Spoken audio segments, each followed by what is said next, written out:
नमस्कार, आप देख रहे हैं आरएडी न्यूज़। मैं हूं योगेश चक्रवर्ती। बिहार में सुशासन की सरकार है और अपराध की बाढ़ है। जी हां, ये हम नहीं कह रहे। प्रतिपक्ष के नेता तेजस्वी यादव लगातार बिहार में हो रहे अपराधों की सूची जारी कर रहे हैं और कह रहे हैं कि बिहार में जंगल राज से भी बदतर स्थिति है। आज एक बार फिर प्रतिपक्ष के नेता तेजस्वी यादव ने एक लंबी सूची जारी की है अपराध की, और इस सूची में कुल 42 अपराधों के बारे में बताया गया है। आखिर सुशासन की सरकार कहां चूक रही है और क्या वजह है कि बिहार में अपराध की बाढ़ आ गई है, हत्या, लूट और रेप जैसी घटनाएं आम हो गई है। हमारे साथ पूर्व आईपीएस अधिकारी अमिताभ दास जी हैं। आइए इनसे बात करते हैं। सर, जिस तरह से अचानक से जो है अपराध का ग्राफ काफ़ी बढ़ गया है, प्रतिपक्ष के नेता तेजस्वी यादव लगातार हर 2 दिन के बाद सूची जारी करते हैं और सूची की जो फहरिस्त है, संख्या है, वो लगातार लंबी होती जा रही है। क्या कहेंगे, आपका पहला रिएक्शन क्या है? देखिए, बिहार में बहुत अराजक स्थितियां हैं और कायदे से तो यहाँ राष्ट्रपति शासन लगना चाहिए। प्रेसिडेंट रूल के हालात हो गए हैं क्योंकि हालात बिल्कुल बेकाबू हैं और प्रतिपक्ष के नेता तेजस्वी यादव लगातार एक तरह का जो आप कह रहे हैं क्राइम बुलेटिन जारी कर रहे हैं और पिछले 48 घंटों का भी क्राइम बुलेटिन जारी करते हैं तो उसमें 50 मामले 53 मामले जैसे रहते हैं। और ये भी नहीं कि छोटे मोटे लपड़ थप्पड़ के मामले, जघन्य मामले, कोई हत्या का मामला है, कोई रेप का मामला है, कोई डकैती का मामला है। और ये अब तो ऐसा पैटर्न हो गया है कि बिहार के लोगों ने चौंकना बंद कर दिया है। अब कितना बड़ा भी कांड बिहार में हो जाए, ना मीडिया चौंकती है, ना पब्लिक चौंकती है, कोई नहीं चौंकता। लगता है कि ये मतलब न्यू नॉर्मल है। और इसके लिए एक व्यक्ति यदि जिम्मेदार है तो वो हमारे मुख्यमंत्री हैं, पलटू राम हैं।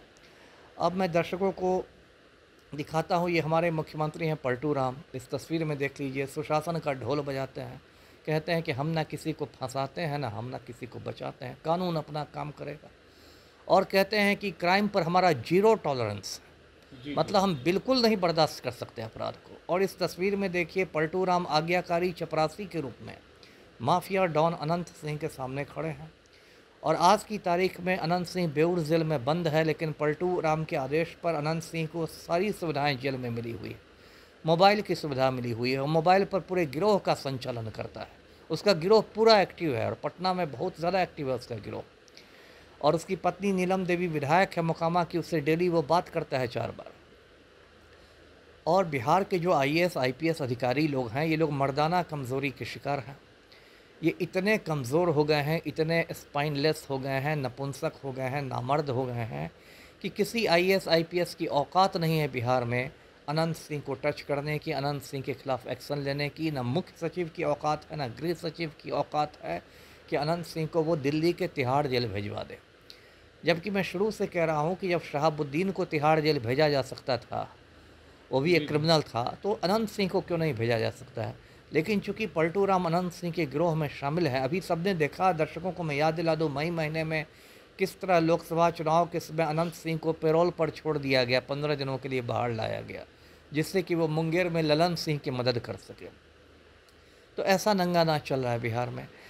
अनंत सिंह का यदि छोड़िए तो आप देखिए, आनंद मोहन एक सजा याफ्ता खूनी था और उसको पिछले साल पलटू राम ने जेल से बाहर निकाल दिया। उसके लिए जेल मैनुअल में संशोधन कर दिया गया, राज्य सरकार के कायदे कानून बदल दिए गए, क्योंकि पलटू राम को लगा कि आनंद मोहन को छोड़ देने पर राजपूत वोट बैंक में सेंधमारी हो जाएगी। ये तो हाल हो गया है और इसलिए ये हालात हैं। अभी 1 महीना पहले आपको याद होगा, मुकेश सहनी के पिता की हत्या हुई, जीतन सहनी की हत्या दरभंगा जिला के बिरौल थाना क्षेत्र में, बहुत जघन्य हत्या हुई, टुकड़े टुकड़े कर दिए गए।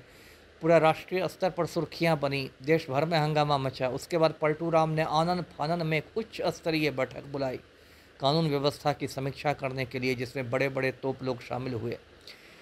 उसी समय मैंने कहा था कि ये सब ऐसे ही, ये लोग मीटिंग खेल रहे हैं, कुछ होने वाला नहीं है, ऐसे ही टाइम पास है, जनता को मूर्ख बनाया जा रहा है। और उस मीटिंग में कुछ हुआ नहीं, वही ढाक के 3 पात। उसके बाद फिर बिहार में बड़े बड़े कांड हुए हैं। पूर्णिया में तनिष्क शोरूम है, उसमें 3 करोड़ 70 लाख की लूट हो गई है ना। तो कहीं पर कोई कांड हो गया, कहीं कोई कांड हो गया, लगातार कांड हो रहे हैं राजधानी पटना में। जी जी। राजधानी पटना समेत लगातार राज्य के कोने कोने से हत्या, बलात्कार और लूट की खबरें आ रही है। सर ये बताएं कि जिस तरह से कहा जाता है कि बिहार के जो डीजीपी हैं बहुत ही कड़क आईपीएस अधिकारी रहे हैं और कड़क मिजाज के माने जाते हैं, न तो भ्रष्टाचार से समझौता करने वाले माने जाते हैं और न ही अपराधियों के साथ तालमेल बिठाने वाले के तौर पे जाने जाते हैं, अनुशासन प्रिय व्यक्ति माने जाते हैं। आखिर क्या वजह है कि ऐसे व्यक्ति का पुलिस हेड होने के बावजूद बिहार में क्राइम थम नहीं रहा? देखिए, डीजीपी साहब जो है भट्टी सर जो हैं वाकई अच्छे अधिकारी हैं, और जब वो डीजीपी बने थे तो बहुत उम्मीदें भी लोगों को थी कि अब भट्टी सर आए हैं तो कुछ बड़ा होगा। लेकिन मैं बता दूं, जो पुलिस मुख्यालय है बिहार का, जो सरदार पटेल भवन है बेली रोड पर, उसमें इतना ज़्यादा गुटबाजी है पुलिस मुख्यालय में सीनियर अफसरों में। और वहाँ एक कुर्मी लॉबी है, बिहार पुलिस मुख्यालय में कुर्मी लॉबी काम करती है, जिसको सीधा सीधा मुख्यमंत्री का मतलब आशीर्वाद प्राप्त है। और उस कुर्मी लॉबी ने बिल्कुल घेराबंदी कर दी है भट्टी सर की। जैसे महाभारत की लड़ाई में अभिमन्यु को चक्रव्यूह में घेर लिया गया था, ऐसे ही भट्टी सर को पुलिस मुख्यालय में कुर्मी लॉबी ने घेर लिया है। और भट्टी सर खुद को मतलब असहाय महसूस कर रहे हैं कुर्मी लॉबी के सामने, क्योंकि कुर्मी लॉबी को सीधे नीतीश कुमार का वरद हस्त मिला हुआ है। और अब तो ये लगातार चर्चाएं हो रही हैं कि इस महीना के आखिर तक भट्टी सर चले जाएंगे, बिहार छोड़ के चले जाएंगे केंद्रीय प्रतिनियुक्ति पर। इतना फ्रस्ट्रेशन हो गया है। अब एक और बिहार की अच्छी ऑफिसर मानी जाती है, नई लड़की है काम्या मिश्रा, अभी दरभंगा की ग्रामीण एसपी है 2019 बैच की। अभी उसकी खबर आ रही है कि उसने अपना त्यागपत्र भेज दिया है, इस्तीफ़ा भेज दिया है पुलिस मुख्यालय को कि मैं निजी कारणों से आईपीएस की नौकरी छोड़ना चाहती हूँ। उसमें भी ये बातें आ रही हैं कि बहुत सारा राजनीतिक दबाव काम्या मिश्रा पर है, इतना ज़्यादा है, खास कि जीतन साहनी हत्याकांड की उन्होंने ही जांच की थी, एसआईटी की चीफ थी। उसमें इतना ज़्यादा राजनीतिक दबाव है कि असली षड्यंत्रकर्ताओं को बचाने के लिए कि वो बेचारी फ्रस्ट्रेशन में नौकरी छोड़ रही है। तो जब आईपीएस अफसरों की ये हालत हो गई है, कोई बिहार छोड़ के जा रहा है, कोई नौकरी छोड़ के जा रहा है, तो उसमें क्या होगा। और इसलिए बिहार में बहुत मतलब आप कह सकते हैं कि दयनीय हालात हो गए हैं। और इस पर बहुत बड़े, अब मैं समझता हूँ कि एक बड़ी सर्जरी की ज़रूरत है बिहार में। जी, बड़ी सर्जरी की ज़रूरत है। बिहार में अपराध जो है इसका ग्राफ कहते हैं कि इसकी एक वजह जो है वो बालू और दारू भी है।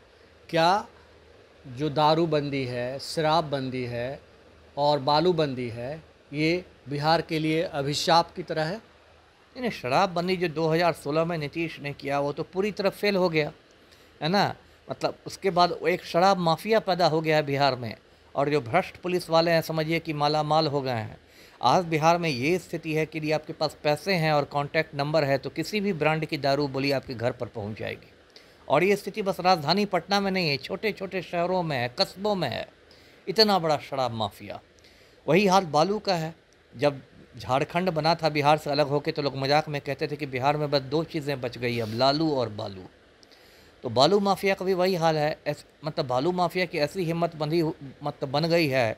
अक्सर आप पढ़ते हैं कि बालू से लदा ट्रैक्टर था, उसको रोकना चाहा पुलिस ने तो पुलिस वाले पर ट्रैक्टर चढ़ा दिया गया। जी। तो सारा जो माफिया है, बालू माफिया है, शराब माफिया है, ट्रांसपोर्ट माफिया है, शिक्षा माफिया है, सबकी बिल्कुल सत्ता के गलियारों में पैठ है। और यही माफिया बिहार चला रहा है। और मुख्यमंत्री जो है पलटू राम है, इस माफिया की कठपुतली हैं और इसके सिवाय कुछ नहीं है, कोई उनकी औकात नहीं है। यही माफिया उनका चुनावी प्रचार का खर्च उठाता है और यही माफिया उनको उंगलियों पर नचाता है। आप क्या कहना चाह रहे हैं सर कि बालू और दारू जो है ये एक सोची समझी रणनीति का हिस्सा है, इसलिए इसे बंद किया गया ताकि जो उनके लोग हैं वो कमाई कर सकें, अवैध वसूली कर सकें, अवैध धन उगा सकें? बिल्कुल, ये बात तो सभी जानते थे कि कहीं भी शराबबंदी हुई, दूसरे राज्यों में भी जैसे गुजरात वगैरह में भी, तो शराबबंदी कहीं सफल नहीं हुई है। उल्टे राजस्व का घाटा होता है सरकार को और एक शराब माफिया पैदा होता है। ये जानने के बावजूद यदि पलटू राम ने शराबबंदी की, इसका मतलब आपकी नीयत में खोट है। आप जानबूझ के शराब माफिया को पैदा करना चाहते थे। जी जी जी।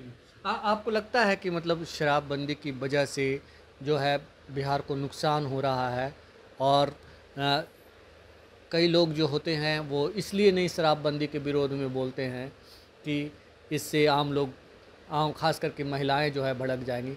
आप कैसे देखते हैं एज ए पूर्व पुलिस अधिकारी, कैसे देखते हैं सर? देखिए, व्यक्तिगत रूप से मैं शराब का बहुत विरोधी हूँ। मैंने ज़िंदगी में शराब की एक घूंट नहीं पी है। नशराबंदी तो 8 साल में हुआ है, इसके पहले भी मैंने, अभी भी मैं कहता हूँ कि शराब कोई अच्छी चीज़ नहीं है, लेकिन इसको पूरे इसमें देखना चाहिए, समेकित रूप में देखना चाहिए। देखिए, राजस्व की बिहार में हर साल 20,000 करोड़ की क्षति हो रही है, मामूली क्षति नहीं है।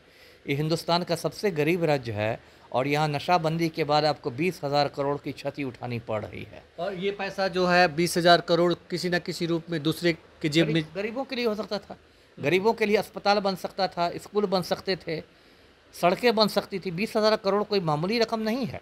एक तरफ आप रोना रोते हैं कि हमें फ़ंड नहीं मिलता, हमें विशेष राज्य का दर्जा चाहिए, और दूसरी तरफ आप 20,000 करोड़ खुद नुकसान उठा रहे हैं और उसके बदले फ़ायदा क्या है? आपने एक शराब माफिया पैदा कर दिया। तो इन सब पर विचार होना चाहिए ना। जी जी जी जी। तो अपराध जो बढ़ रहे हैं, इसके पीछे ये भी कारण हो सकता है सर?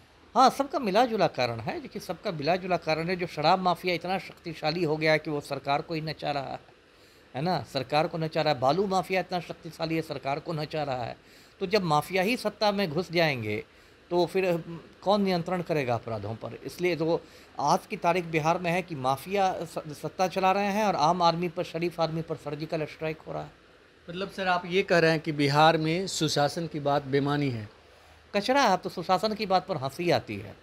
अब तो सुशासन की बात यदि पलटू राम करते हैं तो उस पर पूरा बिहार हंसता है, पूरा हिंदुस्तान हंसता है ना? आप अनंत सिंह के सामने चपरासी बन के भी खड़ा रहिएगा और सुशासन की भी बात कीजिएगा तो पूरा हिंदुस्तान हंसेगा कि नहीं हंसेगा?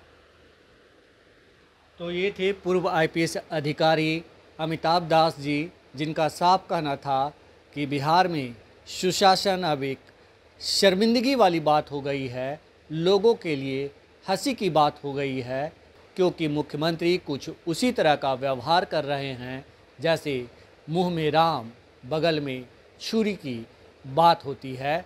क्योंकि एक तरफ तो वे शराबबंदी किए हुए हैं, दूसरी तरफ माफियाओं पर अपनी हाथ रखे हुए हैं, और यही वजह है कि बिहार में अपराध में अचानक बढ़ोतरी देखी जा रही है। फिलहाल इतना ही।